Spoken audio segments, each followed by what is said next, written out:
Please welcome from Lady Warriors Blue Team, Jazz Dudley Scales, Colette Madelo, and their captain ball, Rain Parani.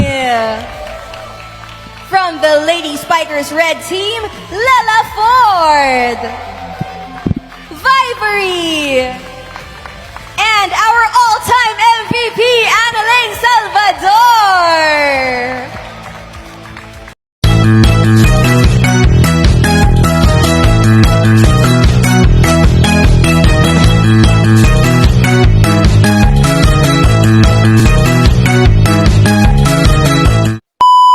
Picture muna tayo. Please smile towards the cameras. Smile. Smile na rin kayo, boys. Yan. Kasi kasama na kayo sa frame. Smile! Alright. Picture! Shucks, player din pala ako. Kasama pala ako dito. Okay. Everyone, sana abangan niyo po kami sa August 23. Abangan niyo po kami August 23. All-Star Games po. Super excited. Sana makita namin kayong lahat. Yes po. And kami pong lahat, nagtitraining po kami ng maayos para mabigyan kayo ng magandang laro. At sana po panoorin niyo po kami on August 23 All-Star Games sa MOA Arena po.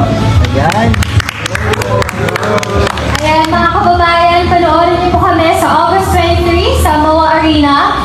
Tickets will be available tomorrow at 12 noon sa smtickets.com and SM Tickets outlets nationwide.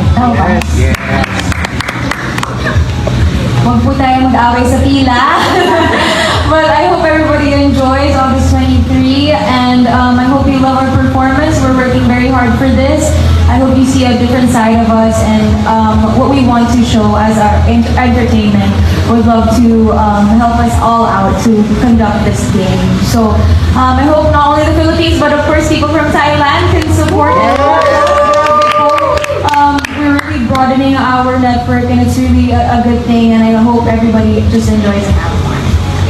Yes, ayan. Huwag sa talimutan manood na Gusto Abangan ka po, yes. Gana na sa yun. at huwag sa talimutan manood ng volleyball. Sa August 23 sa mga taga Mindanao, pagka doon ang Manila, kay parang hulog ng ticket. Huwag kang kalimutan at ang tickets are available bukas 12 noon. Thank you ulit! Ayun, so panoorin yung women's volleyball, juniors basketball, and basketball po sa mga lalaki against Thailand. So, sabi ni Colette Mindanao, ako mga Visayas. So, mas to enjoy not just Team Star Magic, but also Team G and TV. Yes, it's gonna be fun. And remember, August 20. Ano din po pala, shout out din po sa mga waray dyan. Hello? Ako kayo, mga taga-Bohol din! Alika mo din, Manila na. Pananaw na po, follow tickets tomorrow. Yan.